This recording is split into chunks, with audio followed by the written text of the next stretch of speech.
राज ठाकरे ने हनुमान चालीसा और लाउडस्पीकर पर लाउड एंड क्लियर जवाब दिया। राज ठाकरे का यह भाषण एआईएमआईएम के अध्यक्ष असदुद्दीन ओवैसी ने जरूर देखा होगा। राज ठाकरे ने कहा 4 मई से लाउडस्पीकर पर अजान हुई तो हनुमान चालीसा जरूर बजाएंगे। अगर लोग बातों से नहीं समझे तो ताकत दिखाएंगे।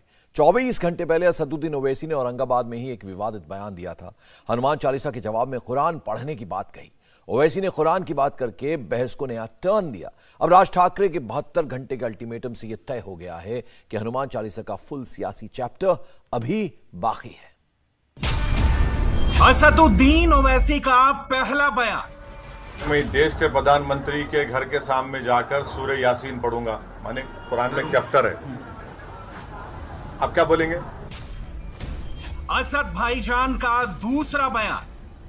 जहां जहां बीजेपी की सरकारें हैं वहां पर रूल ऑफ लॉ नहीं है बल्कि रूल बाय बुलडोजर चल रहा है। बैरिस्टर ओवैसी का तीसरा बयान। यकसा सिविल कोड को इस देश की जरूरत नहीं है। हैदराबादी भाईजान का चौथा बयान। किसी माइका लाल में हिम्मत नहीं है कि हमारे को पंचिंग बैग बना सके।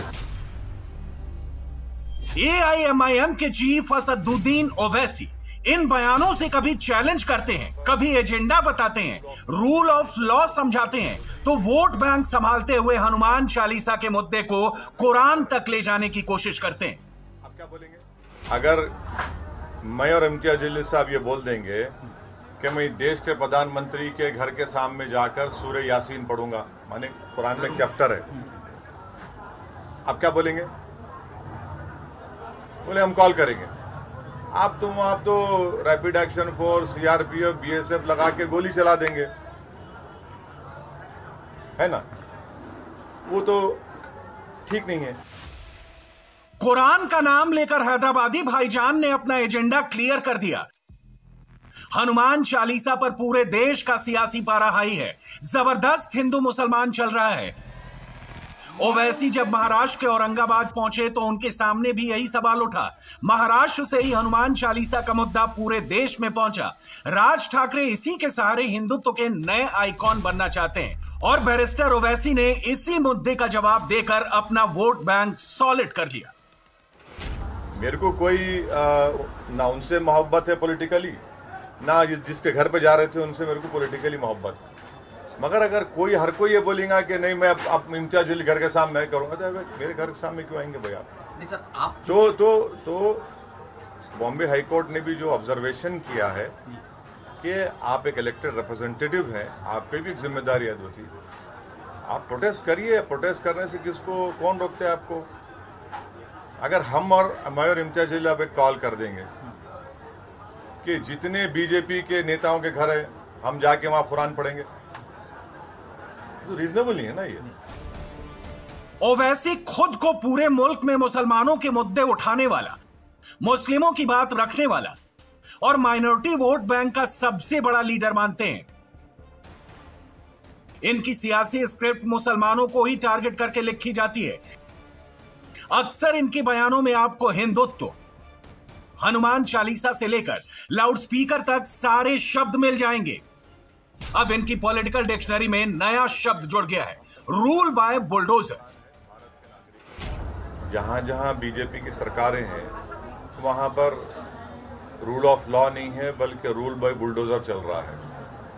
एक नया जूरिस्प्रूडेंस क्रिएट हो गया, बुलडोजर जूरिस्प्रूडेंस, क्योंकि वहां की बीजेपी की सरकार को कोर्ट पर, संविधान पर, पुलिस पर कोई भरोसा नहीं है। तो इसलिए कलेक्टिव पनिशमेंट के तौर पर मुस्लिम समाज को एक कलेक्टिव पनिशमेंट दिया जा रहा है, जो हमारे देश के लिए, हमारे देश की कॉन्स्टिट्यूशन के लिए, संविधान के लिए, देश की जुडिशियल सिस्टम के लिए बहुत गलत है ये। ओवैसी स्टाइल ऑफ पॉलिटिक्स यही है, बीजेपी और हिंदुत्व का भय दिखाकर मुसलमानों को डराओ, उनका वोट एक साथ लाओ, जो काम कानून के मुताबिक हो उसका भी खौफ दिखाओ और अगर मुद्दे कम पड़ जाएं तो नए मसले क्रिएट करो। कुल मिलाकर पहले मजहबी बातें की, फिर सेकुलरिज्म के नाम पर सारी पार्टियों को मुसलमानों का दुश्मन बता दिया। किसी माइका लाल में हिम्मत नहीं है कि हमारे को पंचिंग बैग बना सके, याद रख लो आप। सुनिए आप, नहीं सुनिए, हम पंचिंग बैग नहीं है, हम इंसान हैं, भारत के नागरिक हैं। अगर कोई ये समझ रहा है कि पंचिंग बैग है तो ये गलत समझ रहे हो लोग। हमारा मानना ये है कि देश की जो पॉलिटिक्स हो रही है उसमें पूरी कोशिश ये हो रही है कि सबसे बड़ा हिंदुत्व की आइडियोलॉजी पर कौन मानने वाला है। तो उसमें कांग्रेस भी रेस में है, भाजपा है, शिवसेना है, आप पार्टी है, एनसीपी है, समाजवादी पार्टी है। सब ये दिखाना चाह रहे हैं कि हिंदुत्व आइडियोलॉजी में हम सबसे आगे हैं, तो वो कंपटीशन हो रहा है उसका।